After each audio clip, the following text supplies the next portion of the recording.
अस्सलाम वालेकुम। उम्मीद है कि आप खैरियत से होंगे। मैं अनफॉर्चुनेटली बखैरियत नहीं हूँ। संडे को हमने एक स्पेशल रिकॉर्डिंग बनाई थी मेरे hero William Henry Gates third और जेफरी एडवर्ड एप्स्टीन के नाम। दो भाई, दो मोहसिन, जो दुनिया की इंसानियत की खिदमत में और दुनिया की सीक्रेट्स अनलॉक करने में उन्होंने एक वक्त गुजारा है। जिन्होंने दुनिया की सीक्रेट्स को आवाम के लिए और आवाम के सामने अपने आप को, ख़ास तौर पर नौजवानों के सामने एक्सपोज किया।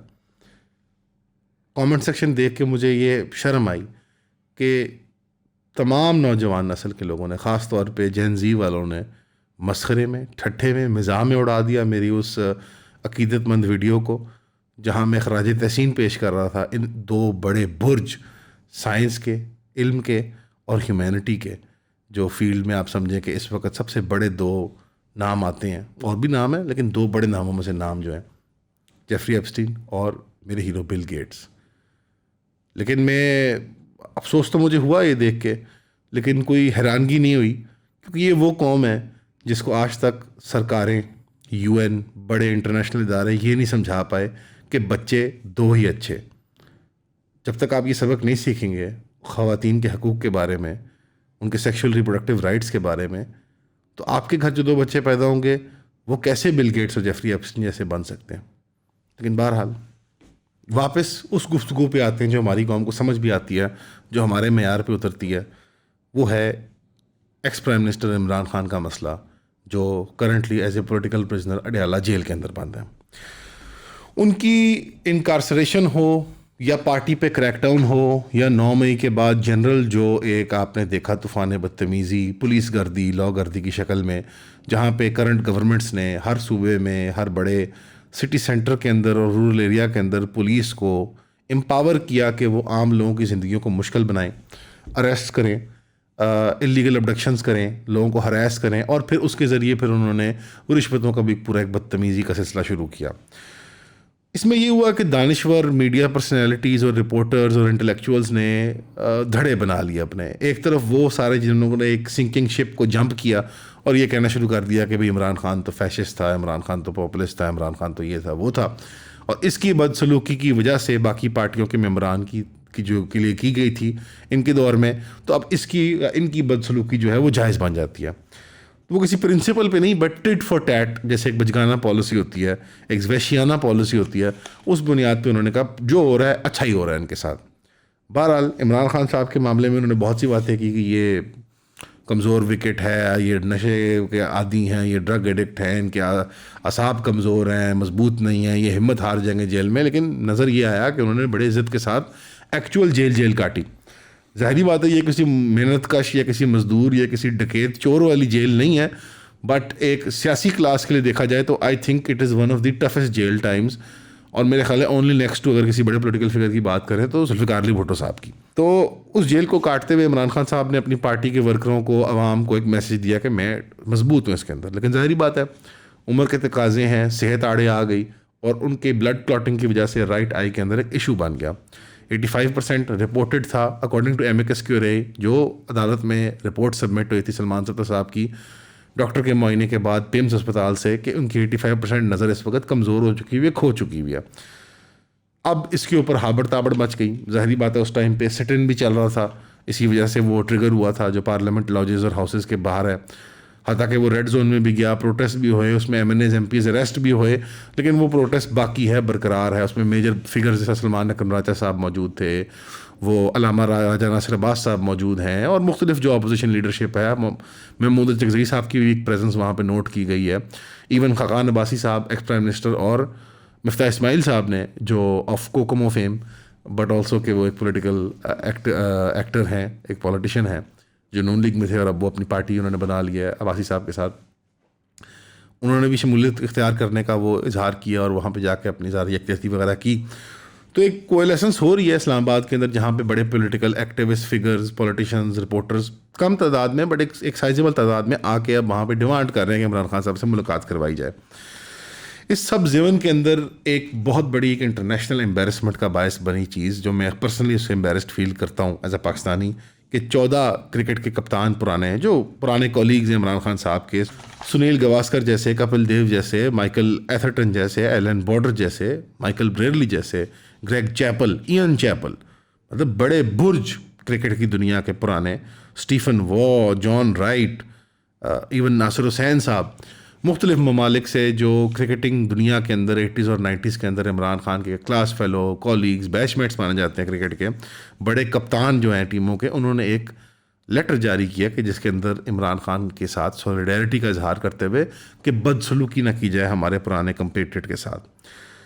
अब ज़ाहिरी बात है कि जब ये लिस्ट आती है सामने, और जनरली जब क्रिकेट की बात की जाती है, पिछले दिनों पाकिस्तान क्रिकेट टीम की परफॉर्मेंस भी आपने देखी, तो उसको लेके एक सवाल बनता है कि यार कोई पाकिस्तानी क्रिकेटर नहीं है, कोई उनका पुराना कॉलीग नहीं जो टेलीविज़न शोज़ में मज़े मज़े लेके उनकी कहानियाँ किससे सुनाता है, उनकी उनकी उनकी तारीफ़ करता है, जिन्होंने, चले मैं कहता हूँ बाकी क्रिकेटर छोड़ दें, जिन क्रिकेटर्स का उन्होंने करियर बनाया, उनकी तरफ से कोई बात नहीं आती कि यार खान साहब के साथ गलत हो रहा है, ज़्यादती हो रही है ना, मतलब सलूक अच्छा होना चाहिए। मैं कोई पॉलिटिकल कमेंट्री की बात नहीं करता, बट ह्यूमैनिटेरियन ग्राउंड्स की बुनियाद पे तो ज़रा एक्सपोज होता है हमारा जो पॉलिटिकल सिस्टम है और जो हमारा मीडिया का इकोसिस्टम है कि वो कितना ब्रूटली मैनेज्ड है। कि यकीनन मुझे इस बात पे कोई शक नहीं है कि उनके जो कॉलीग्स थे, वसीम अकरम जैसे हो गए या कोई और हो गए जो उनकी टीम में उनके जूनियर थे, जिनको उन्होंने बिल्ड किया, बनाया, पॉलिश किया, छोटे भाइयों की तरह लेके चले होंगे यकीनन टीम में, कि वो ह्यूमैनिटेरियन ग्राउंड पे भी ये बात नहीं कर सकते। तो ये एक इंडाइटमेंट उन क्रिकेटर्स की नहीं है, ये हमारी इकोसिस्टम की भी एक इंडाइटमेंट है कि इतना खौफ का माहौल क्रिएट किया हुआ है, इतना डर का माहौल क्रिएट किया हुआ है कि लोग ये भी नहीं कहते कि यार बदसलूकी ना करो, उनको रिश्तेदारों को मिलने दो, उनको अपने पर्सनल फिजिशियन से मिलने दो। साथ ही साथ मैं क्रिकेटर्स को बरी नहीं करता, और बहुत से सेलिब्रिटीज़ और पब्लिक फिगर्स हैं जिन्होंने ह्यूमैनिटेरियन बुनियादों पे या पीटीआई की सपोर्ट की बुनियाद पे इजहार यकजहती की भी है। अब वल्लाह उनको नुकसान हुआ उससे, कोई एडवर्टिजमेंट में या प्लेटफॉर्म पे मैं नहीं कह सकता, बट एक जनरल एनवायरनमेंट ऑफ फियर के अंदर वो उनके लिए ये भी करना बहुत बड़ी बात है। ठीक है, उनमें कुछ ज़्यादा फनेटिक हो जाते हैं जब बहुत पीटीआई की सपोर्ट में करते हैं और ज़रा एक हद से बढ़ के वो कोई आंसू बहा रहा होता है कैमरे पे आकर क्या, बट किसी की जज्बात की तर्जमानी या अक्कासी कैसे कर सकते हैं हम यार? वो शायद वाकई में ऐसे जज्बात महसूस करते हैं, उनके लिए उनका राइट है, उनको करने की इजाज़त होनी चाहिए। तो इस तरह का लेटर हो या कोई और पब्लिक डिस्प्लेस हो, यकीनन किसी ने कभी ना कभी कोई स्टेटमेंट दी हुई भी होगी जो मैं अभी कोलेट नहीं कर सकता, मैं कोई रिपोजिटरी नहीं हूँ कि क्रिकेटर्स क्या स्टेटमेंट देते हैं पॉलिटिक्स के बारे में, बट जनरली ऑफ द कफ अगर देखा जाए तो ऐसी कोई सच इतनी यकजहती की नहीं रिपोर्ट मिलती। प्लस ये जब इस तरह का कोई लेटर बन रहा है इंटरनेशनल सपोर्ट का, और ये ऑब्वियसली ये चीज़ें करती कुछ नहीं है, बट जैसे एक एक नज होता है हुकूमत को कि यार देखो देखो अच्छा कोई काम कर लो, देखो हमारी कोई लाज रख लो। लेकिन इस एतबार से ज़रूर देखा जाएगा कि यार ये एक एम्बेरसिंग सागा ज़रूर बनेगी पाकिस्तान की तारीख में कि यार अब individuals in private capacity appeal कर रहे हैं, और अब it's embarrassing eight this point कि मेरी राय में जो सिविल गवर्नमेंट्स हैं पाकिस्तान की, नून लीग हो, पीपल्स पार्टी हो, वो झूले ले रही है रियासत के कंधों पर बैठ के, वो स्टेट मशीनरी का फ़ायदा उठाते हुए कि भाई साल 2 साल 3 साल जितना भी इन्होंने हमें बर्दाश्त करना है हमने इन्हें करना है, बिकॉज जो अदर ऑप्शन है स्टेट के पास इमरान खान की, वो इतनी बड़ी एक नाइटमेयर सिनेरियो है उनके लिए कि अब हम झूले लें। मैंने ये मई की बारी भी कहा था कि उससे भी मैं काफ़ी इजहार किया था कि ये क्या वजह है कि लड़ाई एयरफोर्स लड़ती है, ऑन ग्राउंड शहादतें फ़ौज देती है, ऑन ग्राउंड शहादतें आम आवाम देती है पाकिस्तान की, और झूले लेने अमेरिका, यूरोप, नेपो बेबी चले जाएँ बिलावल जैसे, या कोई श्री रहमान साहबा चले जाएँ, या कोई और चला जाए जो लोग रिजर्व सीटों पे आके हमारे सर पे राज करते हैं। इसी तरह नून लीग की तरफ से लोग, क्योंकि वो सिर्फ एक सेंट्रलाइज कैपेसिटी में नहीं लोग जा रहे थे, वो अपनी प्राइवेट कैपेसिटी के अंदर अपने उल्लू सीधे कर रहे हैं, किसी एनजीओ में जा रहे हैं, कोई किसी थिंक टैंक से जाकर मुलाकात कर रहे हैं अमेरिका में, और अपने अपनी जाके पॉलिटिकिंग और लिएजॉनिंग कर रहे हैं। अगर इसकी बनस्बत एक अजीब सी एग्जाम्पल है, एब्स्ट्रैक्ट इंडिया को कंपेयर किया जाए तो हिंदुस्तान का एक मुनज़्ज़म फ्रंट था जहाँ अपोजिशन और गवर्नमेंट ग्रुप्स ने सबको मिला के, कांग्रेस के लोग, एमीम के लोग, जैसे मतलब एक ज़माने में अबुल कलाम आज़ाद को शो बॉय कहा करते थे मुस्लिम लीग वाले, तो उस तरह का हमारे असदुद्दीन ओवैसी साहब जिनका हम बहुत एहतराम करते हैं, लेकिन वो शो बॉय बन के बीजेपी रिजीम के पूरी दुनिया में गए पाकिस्तान के ख़िलाफ़ लॉबिंग करने, और वो एक मुनज़्ज़म एफर्ट था, एक सेंट्रलाइज्ड अथॉरिटी के तहत हो रहा था। इसी तरह पाकिस्तान के अंदर भी यही नज़र आता है कि एक लेजर टाइम चल रहा है, एक प्लेजर टाइम चल रहा है, झूले लिए जा रहे हैं, स्टेट की मजबूरी को, स्टेट मशीनरी की मजबूरियों को समझते हुए security apparatus point of view से वगैरह वगैरह जो बेनिफिट रीप कर रही हैं पॉलिटिकल फोर्सेस, वो सारा मुद्दा, अब मुद्दा किस पे जा रहा है? अगर आप सही आवाम से पूछेंगे तो वो गाली किसको दे रहे हैं इस सब मामले के अंदर? वो स्टेट को दे रहे हैं, मशीनरी को दे रहे हैं, फ़ौज को दे रहे हैं, इंटेलिजेंस को दे रहे हैं। लेकिन उसके ऊपर झूला कौन ले रहा है, इन्जॉय कौन कर रहा है? वो पॉलिटिकल पार्टियाँ। और वो अपनी पर्सनैलिटीज और प्रोफाइल्स को बिल्ड कर रही हैं. Some to the success of मतलब more successful than others. People's Party की कोई कामयाबी नहीं हुई पब्लिक वोट को बिल्ड करने में, अवामी ट्रस्ट को, लेकिन नून लीग को काफ़ी सक्सेस मिल रही है. मरीम नवाज साहब को काफ़ी सक्सेस मिल रही है. ऑब्वियसली उनकी प्रोजेक्ट डिलीवरी और उनकी वो PR कैंपेन, और वो बड़ी मेहनत करती हैं और वो 12-12 घंटे ड्यूटी कर रही हैं. ठीक है, वो सब बातें जायज़ हैं, लेकिन ये किस बुनियाद पे हो रहा है, किसके सर के ऊपर हो रहा है? एक मैनेज्ड इलेक्शन के सर के ऊपर हो रहा है, फॉर्म 45-47 के सर्कस के ऊपर हो रहा है. मार्च की इस्लामाबाद में शूटिंग, मुरीद के की शूटिंग, फरवरी का इलेक्शन, मल्टीपल मेजर इवेंट्स हैं पाकिस्तानी इज्तिमाई साइकी के अंदर जो रजिस्टर हुई जा रहे हैं, और उसका जो टैली है वो सारे का सारा स्टेट के लिए जा रहा है कि पिंडी से हो रहा है, ये सरकार कर रही है, सरकार कर रही है, सरकार कर रही है. और जो उसका बेनिफिट रीप कर रहे हैं वो एक पॉलिटिकल क्लास कर रही है. जो कभी बयानिया उनका होता था मुझे क्यों निकाला, तो कभी बयानिया कुछ होता था. मैं इमरान खान साहब को बरी नहीं कर रहा, बट बिकॉज वो इस मामले में अभी मजलूम है तो मैं उनको भी इस मामले में अभी हिट नहीं कर रहा या उनके बारे में तनकीद नहीं कर रहा, क्योंकि वो वाकई में बीमार हैं और उनसे बदसलूकी की गई जेल के अंदर. रिश्तेदारों को ना मिलना, वकीलों को ना, मतलब वकील को ना मिलवा के आप क्या कर रहे हैं? आप लीगल प्रोसेस का मजाक उड़ा रहे हैं ना बेसिकली. डॉक्टर से ना मिलवा के आप क्या करवा रहे हैं? आप हर किस्म की ह्यूमन राइट को वायलेट कर रहे हैं.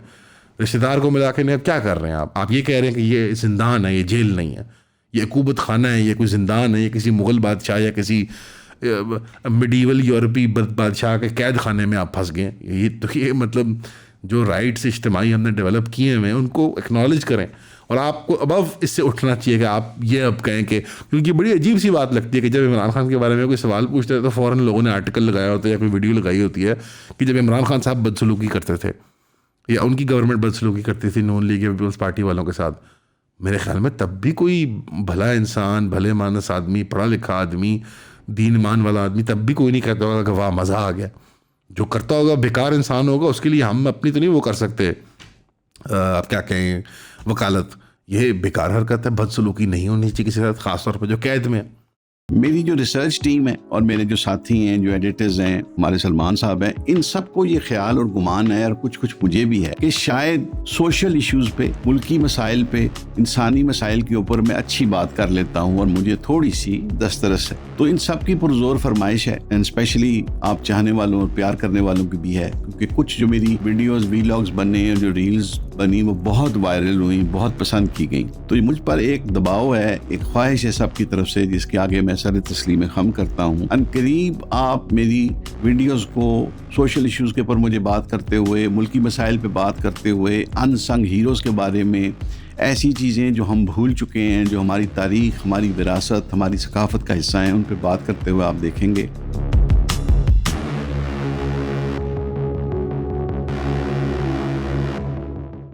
बहरहाल ख़त तो आ गया, लेकिन बड़ा हल्का खिलाड़ियों का आ गया. खौफ एक ज़माना था, एक वक्त था जब ये होता था कि अमेरिका से, वाइट हाउस से ख़त आएगा, और उम्मीद भी थी PTI वालों को. लेकिन तब भी हमने कहा था कि ये नामुमकिनात में से है, और उसकी एक वजह बुनियादी ये है. इस पर मैं काफ़ी गपशप गुफ्तगू की ये प्लेटफॉर्म पर, डिसएग्री भी करते थे लोग और अग्री भी करते थे हम सारे कुछ बातों पे. बट बुनियादी बात ये थी कि अमेरिका बहादुर को क्या ज़रूरत है इमरान खान की बाजियाबी या फेयर ट्रीटमेंट के लिए. मॉरल राइट्स, ह्यूमन राइट्स, ये मसाइल, ये एक सवाल से तब बनते हैं जब आप उनके लिए फॉरेन पॉलिसी के वेक्टर के तौर पे अफादियत ना उनको मिल रही हो, उससे आप उनके लिए वायबल ना हो. अगर आपको उनसे कोई लेन देन है तो फिर आपके यहाँ ह्यूमन राइट्स के सारे मामला ठीक हैं. अगर आपकी लेन देन ख़राब हो गई है तो तब उनको खैबर में मरते हुए ट्रांसजेंडर भी नज़र आएंगे, इंटरसेक्स भी नज़र आएंगे, उनको कराची में औरत मार्च भी नज़र आएगी, लाहौर के अंदर उनको एक एसिड अटैक भी नज़र आएगा, and so on and so fourth. उनको हर चीज़ नज़र आएगी. वो बड़ी एक सिनिकल से कैलकुलस खेलते होते हैं. और अभी हम जो हैं एक वन पेज पे तो नहीं मैं कहूँगा, बट अभी हम अच्छे बच्चों में शुमार किए जाते हैं. तो BLA दहशतगर्द तंजीम है. वरना मैं आज ज़रा सा सवाल पूछता हूँ, अगर हमारी स्टेट कहती है कि BLA और BOIC एक चीज़ है, कि वो एक नहीं है, इसके बावजूद कि मैं BOIC से भी कोई इत्तेफाक नहीं करता और उनकी सियासत से मैं एग्री नहीं करता, लेकिन उनकी बदसलूकी से भी मैं एग्री नहीं करता, लेकिन दिस नॉट विद स्टैंडिंग अगर हम एक बात मान लेते हैं स्टेट की, तो ये BYC और ये जो एथनिक नेशनल स्ट्रगल्स हैं, ये स्टडी सर्कल हैं, ये थिंक टैंक हैं, ये बड़े बड़े साफ़ी और यूट्यूबर हैं, ये कौन इनको एड देता था? ये यूएसएआईडी तो था जो इनको एड देता था, तो तब हम बुरे बच्चे थे, हम बैड बॉयज़ थे। तो उन्होंने आपके मुल्क में एक पूरी नस्ल को फिफ्थ कॉलमिस्ट एक एलिमेंट के तौर पे तैयार किया, चाहे वो बलोच हों, पंजाबी हों, सिंधी हों, जो मर्जी कौमियत के हों, उनको तैयार किया। हर बंदे को एक यूनिवर्सल सबक पढ़ाया कि देखो पावर ही वाहिद पैराडाइम है तुम लोग के दरमियान, ये इस्लाम, ये पाकिस्तान, ये कायदे आज़म, ये तो फ्रॉड हो गए तुम्हारे साथ, तो अब देखो आपस में लड़के अपनी अपनी जगह मल लो। ये सबक दिया उन्होंने हमारी कायदे आज़म यूनिवर्सिटी में, हमारी लम्ज यूनिवर्सिटी में, वगैरह वगैरह वगैरह। तो ना वो हमारे दोस्त हैं ना वो हमारे दुश्मन हैं। और पीटीआई वाले भाइयों को भी तब भी अपील थी, आज भी अपील है कि लेटर दे के अगर आपको साइफ़र दे के निकाल सकते हैं वो तो साइफ़र अब क्यों आएगा आपके हक़ में? क्या ऐसा आपने कर दिया, क्या ऐसी तब्दीली ले आए हैं अपनी पॉलिसी में कि अब वो प्रेशर डालेंगे इनके ऊपर? तो इट्स ऑल रियली अगली गेम ऑफ पॉलिटिक्स। लेकिन इसके अंदर क्या कैजुअलिटी है? एक बड़ी उम्र का शख्स है at the end of the day, Imran Khan, उसके बच्चे, उसके रिश्तेदार, उसके अजीज़ और हज़ारों लाखों लोगों की जान वो है, ही इज़। तो आप उस सब में एक कैजुअलिटी क्या करते हैं? अवाम का trust in the public system, अवाम का ट्रस्ट इन द स्टेट, अवाम का trust in the idea of electoral politics. तो those are casualties that are they are not worth having. In exchange में आपको क्या मिल रहा है? वो ये मैंने बात की थी कि नून लीग, पीपल्स पार्टी झूले ले रहे हैं, अपने अपने बदले उतार रहे हैं, अपने अपने उल्लू सीधे कर रहे हैं। इस ज़मन में गंडापुर साहब ने प्रोग्राम में बड़े बड़े बोल्ड उन्होंने वो क्लेम्स किए हैं। उन्होंने कहा है कि और कोई बंदा नहीं है जो कायम दायम रहा है इमरान खान की रिहाई पे। वो सब चुन में उन्होंने जो बंदा चुन के जो उन्होंने बंदे का नाम लिया वो है इंटीरियर मिनिस्टर / PCB इंचार्ज / कोई 8-10 उनको और जॉब देनी चाहिए, सैयद मोहसिन नकवी साहब। अब इसकी क्या वोरेसिटी है, वैलिडिटी क्लेम की, आई कैन नॉट से, but it fits his character. Does that make sense to you? Like, I believe it. Like, I don't have any evidence. Gandapur is not somebody who I trust. I don't think वो इतने solid footing पे खड़े हुए होते हैं। उनकी statements all over the place होती हैं। ठीक है, वो सिटिंग के लिए बैठे हुए हैं और एक कंसिस्टेंट, फाइनली वो वापस एक कंसिस्टेंट लाइन पे आए हैं पीटीआई के अपनी पार्टी के एतबार से। But I kind of believe कि उन्होंने ये बात कही है और ये ऐसे ही हुआ होगा। यानी may be other people petition for कि इमरान खान को छुड़वाया जाए, बट मोहसिन नकवी साहब के बारे में मैं रियली बिलीव कर सकता हूँ। एंड वो इस पर्सपेक्टिव से नहीं कह रहे कि वो पीटीआई के वोटर हैं, इमरान खान से बहुत प्यार करते हैं, बट आई थिंक वो जो एक बात होती है कि कौम के वसी तर मफाद के अंदर, तो हम भी यही कह रहे हैं तब से कि कौम के वसी तर मफाद के अंदर ये जो 2 साल 2.5 साल अभी तमाशा रचाया गया, it's time to end this now. I think we should एक इज्जत के साथ लोगों को एग्जिट दें और एक हम रेजोल्यूशन की तरफ जाएँ। एक अगेन क्या सराहियाँ की जा रही थी जब वो ज़ख्मी हुई उनकी आँख के, ये सब एक ड्रामा रचाया जा रहा है ताकि इमरान खान साहब को बाजियाब करवाया जाए और एक डील बनाई जाए। No variety to this claim, I have no evidence, Allah बेहतर जानता है। लेकिन अगर ऐसे हो भी जाए तो क्या हर्ज? To be honest with you at this point क्या हर्ज है? सब कुछ ट्राई करके तो देख लिया, ये भी ट्राई करके देख लेते हैं। लेकिन पीटीआई की इंटरनली अगर देखा जाए तो अचकज़ई साहब, अल्लामा नासिर अब्बास साहब वगैरह की स्टेटमेंट्स जो आई हैं उसमें साफ जाहिर हो रहा है कि ग्रुप्स बन गए हैं 2। और अगर हम एक लिस्ट देखें, हालांकि एमिकस क्यूरे जो थे वो सलमान सफदर साहब थे, लेकिन जो टीम अब सेलेक्ट हुई है इमरान खान साहब के मिलने की वकीलों की, उसमें सलमान सफदर साहब का नाम नहीं है। हालांकि अकल का तकाजा है कि यार जो वो क्लेम कर रहे हैं उसको क्रॉस वेरीफाई किया जाए। बट पीटीआई के एक धड़े से अब ये क्लियर हो गया कि एक धड़ा एक है और एक धड़ा एक है। बहरहाल अख्तर साहब पे इत्तफाक किया लोगों ने कि भी आप स्टेटमेंट दें हमारी जानिब से जो भी मीटिंग से निकलती हैं, तो उन्होंने कुछ वो वाजे कर दी चीज़ें। उन्होंने कहा कि एक तो पर्सनल जो डॉक्टर है जिसमें आसिम यूसुफ साहब का, डॉक्टर आसिम यूसुफ साहब का नाम आता है, उनसे मिलवाया जाए और फैमिली मेम्बर्स को भी वो मुलाकात का वो मौका दिया जाए।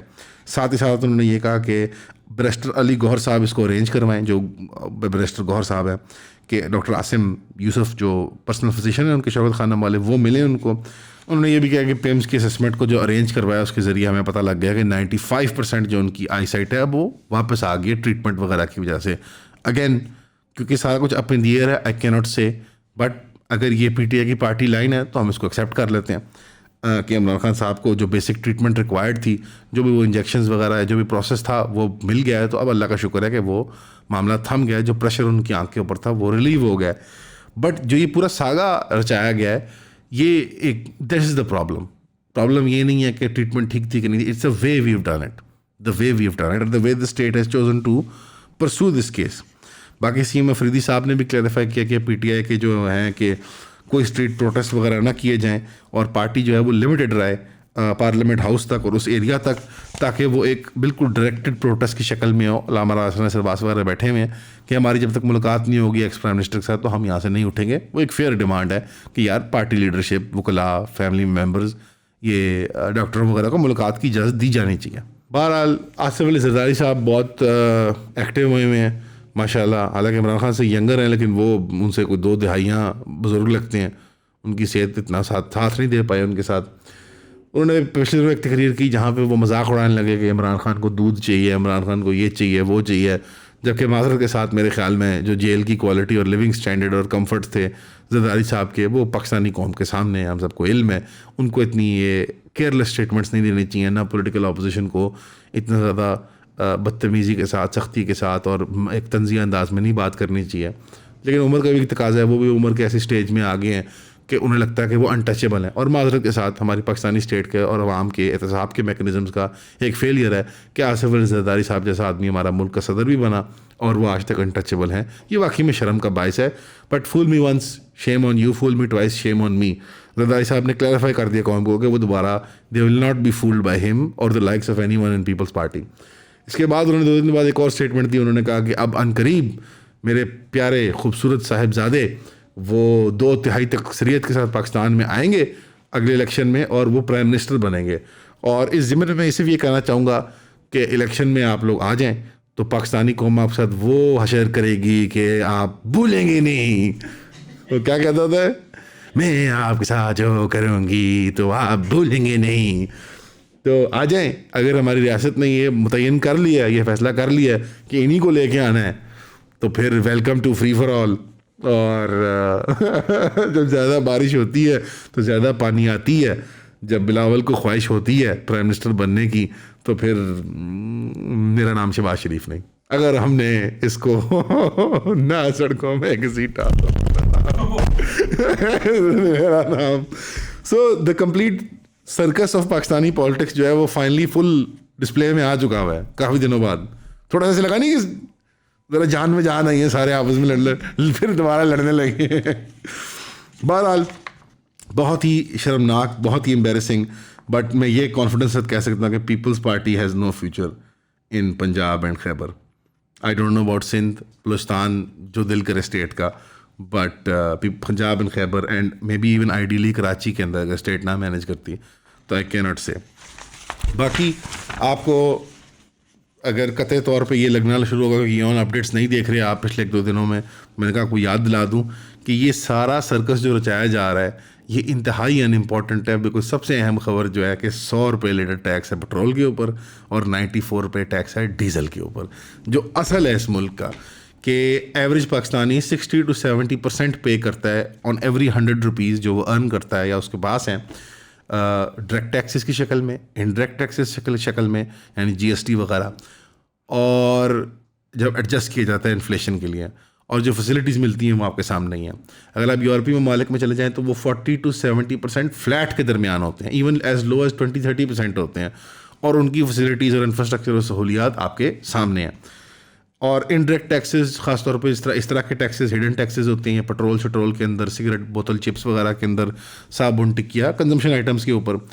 इनके अंदर सबसे ज़्यादा नुकसान जो होता है वो प्रोपोर्शनली गरीब आदमी का होता है, because it is proportional to your income. मैं इसकी ऐसी एक मिसाल दे देता हूँ कि अगर बिल गेट्स जा रहा हो और वो $100 गिरा दे ज़मीन के ऊपर तो वो झुक के नहीं उठाएगा। ना सिर्फ के पीछे उसके जेफरी एप्स्टीन है, बल्कि क्योंकि $100 जो है उसके लिए कोई रकम को मायने ही नहीं रखते as proportion to his income. लेकिन अगर मैं जा रहा हूँ और $100 में गिरा दूँ और मेरे पीछे भी जेफरी एप्स्टीन हो तो मैं भी नहीं झुकूँगा। लेकिन फ़र्ज़ कर लीजिए कि जेफरी एप्स्टीन मेरे पीछे ना हो तो फिर मैं झुक के उठा लूँगा $100, क्योंकि मेरे लिए $100 as proportion to my income वो बहुत ज़्यादा होते हैं। तो जाते जाते मैंने कहा आपको ये अफसोसनाक या परेशान करने वाली खबर दे दूँ। इसके बारे में मैं और आप कर तो कुछ नहीं सकते, लेकिन मैंने कहा बता दूँ, पता होना चाहिए। तो वो तायाबू नहीं होते, वीकेंड से पहले वो पेट्रोल बढ़वा लो, रेट बढ़ने लगे हैं। तो इसके बारे में क्या ही डिस्कशन हो सकती है, चाहे एनर्जी पॉलिसी हो। पिछले दिनों हमने अवैस लगारी साहब की आर्क और दास्तान डिस्कस की थी कि कैसे अंकल्स और आंटीज़ फैसले करके सुना देते होते हैं कि हमने ये कर दिया, अब चलो भुगतो। इसी तरह हमारी फ्यूल की पॉलिसीज़ हों, एनर्जी की एडजस्टमेंट पॉलिसीज़ हों, या कोई भी इस तरह की पनिशमेंट्स जो हमें दी जाती हैं, ये अवामी सतह पे मुझे एक लेवल पे महसूस होती हैं और आपको, और अगर आप और मैं अपने से नीचे झांक के देखें तो वो और ही एक लेवल पर ट्रांसलेट करती हैं। मैं एक सिंपल मिसाल देता हूँ। द प्राइस ऑफ फ्यूल, अगर आप यंग हैं, आपने इकोनॉमिक्स नहीं पढ़ी, या आप इतना नहीं दुनिया की तरफ ध्यान देते, आप अपनी खबरें ऑनलाइन पढ़ने की कोशिश करते हैं, टाइम नहीं है पढ़ाई वगैरह की वजह से, इसके बारे में इस तरह सोचिएगा। फ्यूल जो है उसकी प्राइसिंग जो है वो डिटरमिन करेगी the cost of other goods as well, because जहाँ फ्यूल एक कंजम्पशन गुड है वहाँ फ्यूल एक प्रोडक्टिव प्रोसेस का भी हिस्सा है। उस फ्यूल से, उस डीजल से जनरेटर भी चलते हैं, इलेक्ट्रिसिटी भी प्रोड्यूस होती है फैक्ट्रियों के अंदर छोटे पैमाने के ऊपर। वो फ्यूल जो है वो इस्तेमाल होगा ट्रांसपोर्टेशन के लिए, यानी ट्रक, बड़े वैगने, गाड़ियाँ, बसें वगैरह वगैरह।